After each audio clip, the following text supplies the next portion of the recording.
Anda telah mengunduh podcast yang dipaparkan oleh Pendeta Dr. Erastus Sabdono ini dari truth.id/voice. Selamat mendengarkan podcast ini. Shalom saudara, kebenaran hari ini berjudul Memiliki Hati Seperti Tuhan. Tatanan yang dimiliki oleh Allah dalam dirinya menunjukkan bahwa Allah bukanlah sosok yang bertindak secara sembarangan. Ditinjau dari hakikat Allah yang penuh kasih, tidak sulit bagi Allah memberi pengampunan bagi manusia. Tidak sulit. Dapat dikatakan bahwa Allah pasti memberi pengampunannya bagi manusia. Tetapi ditinjau dari keadilan dan kekudusannya, pengampunan tidak mudah diberikan. Sebab pengampunan diberikan harus memenuhi semua hakikat yang ada pada diri Allah. Bukan hanya memenuhi hakikat kasihnya, tapi juga harus memenuhi hakikat keadilan dan kekudusan Allah. Keadilan dan kekudusan Allah menuntut adanya ganjaran atas kesalahan. Ya, konsekuensi itu, upah. Allah tidak dapat mengampuni hanya berdasarkan kasihnya. Ia harus membalas seluruh kesalahan yang dilakukan manusia menurut perbuatannya. Sebab setiap dosa memiliki upah. Begitu dalam firman Tuhan.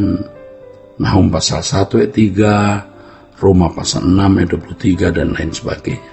Harus ada sosok di luar diri manusia untuk menebus kesalahan manusia tersebut. Sosok tersebut bukanlah domba atau lembu atau darah binatang apapun. Darah binatang yang dikorbankan hanya tindakan bernubuatan atau profetis yang sementara waktu dijadikan simbol untuk pengampunan dosa manusia. Hanya darah Yesus yang mampu menyucikan manusia dari dosanya. Ketika Yesus mati di kayu salib dan kesalahan manusia ditimpahkan kepada Yesus, maka seluruh kesalahan manusia dapat diampuni. Ini adalah tatanan atau mekanisme dalam diri Allah yang dapat dipahami oleh pikiran manusia. Dan ini sudah sangat jelas, saudaraku. Pola pengampunan semacam ini sebenarnya, saudaraku, telah dipahami, saudaraku, ya, sejak lama oleh bangsa-bangsa lain. Ya. Sejak Allah memberikan hukum Taurat kepada umat manusia melalui Musa, konsep pengorbanan binatang untuk pengorbanan, ya, sudah dikenal oleh bangsa-bangsa di timur dekat kuno, ya. Jadi sudah 1500 tahun sebelum adanya agama Kristen dan 2100 tahun sebelum adanya agama Islam, ya, orang Israel telah mempraktekkan pola pengorbanan ini sebagai bentuk ibadah kepada Allah. Ya, diperlukan kurban dalam setiap ibadah untuk terlebih dahulu melayakkan manusia yang akan mencari Allah. Hal ini diketahui dan disetujui bersama untuk dalam tata ibadah bangsa Israel dan agama kuno umumnya. Dengan demikian sebenarnya tersirat bahwa tatanan pengampunan Allah terhadap manusia adalah tatanan yang dapat dipahami oleh manusia tersebut.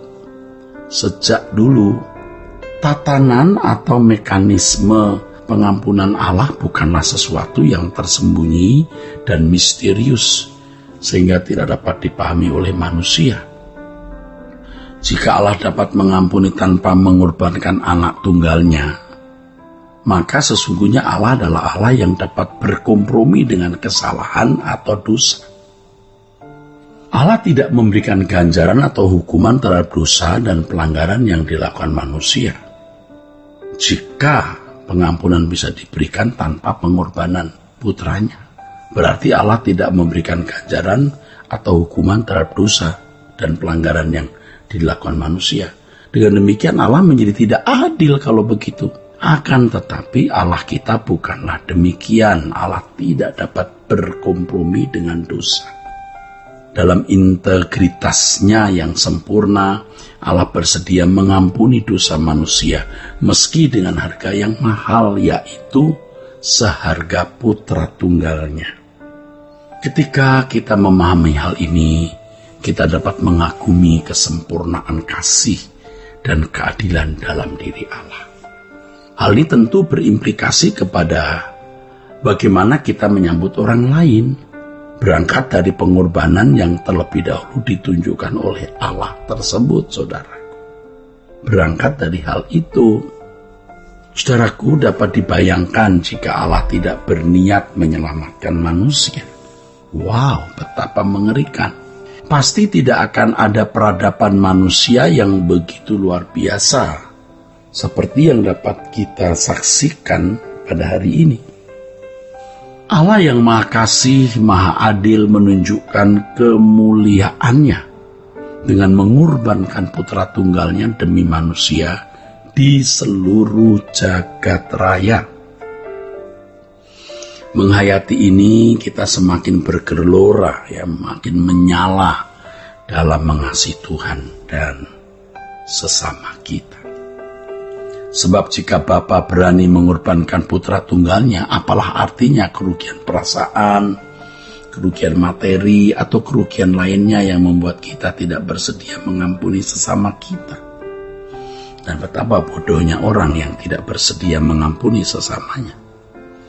Untuk itu kita harus belajar memiliki hati Tuhan, saudaraku.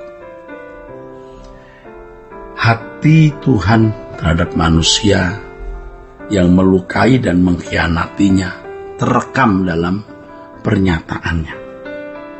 Pernyataan Tuhan Yesus di Lukas 23 ayat 34. Yesus berdoa, "Ya Bapa, ampunilah mereka, sebab mereka tidak tahu apa yang mereka perbuat." Tuhan Yesus tidak memandang kesalahan manusia yang menyalibkannya sebagai sesuatu yang sangat fatal dan terlalu besar, sehingga tidak dapat diampuni. Tuhan Yesus mendoakan mereka. Tuhan Yesus mendoakan dengan tulus kepada Allah Bapa agar mereka menerima pengampunan, saudaraku. Ini menakjubkan, sungguh menakjubkan. Seseorang yang tidak memiliki hati yang mengampuni seperti Tuhan tidak akan diampuni. Ini jelas sekali.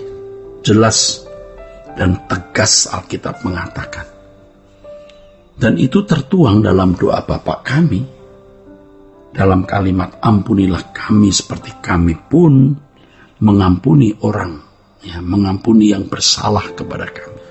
Ampunilah kami seperti kami pun mengampuni yang bersalah kepada kami. Suka atau tidak suka, setiap kita harus mengampuni sesama jika ingin menerima pengampunan dari Allah. Seseorang yang tidak memiliki hati seperti hati Tuhan, yang tidak bersedia mengampuni sesamanya, tidak akan diampuni juga oleh Tuhan. Nah, ini mengerikan. Ini tidak boleh kita pandang main-main. Seseorang yang tidak memiliki hati Tuhan, yang bersedia mengampuni, tidak akan diampuni oleh Tuhan. Jadi pengampunan artinya mengampuni sesama kita. Itu hal yang benar-benar mutlak. Kiranya kebenaran hari ini memberkati saudara-saudara sekalian. Sola Gracia. Untuk berlangganan renungan harian dalam bentuk cetak, silakan hubungi Truth Literatur di nomor telepon 0878 7870 7000. Untuk mendapatkan CD khotbah, MP3 renungan Truth, dan CD album lagu produksi Sola Gracia, Anda dapat menghubungi di hari dan jam kerja di nomor telepon 021 638 60953. Tuhan Yesus memberkati. Sola Gracia.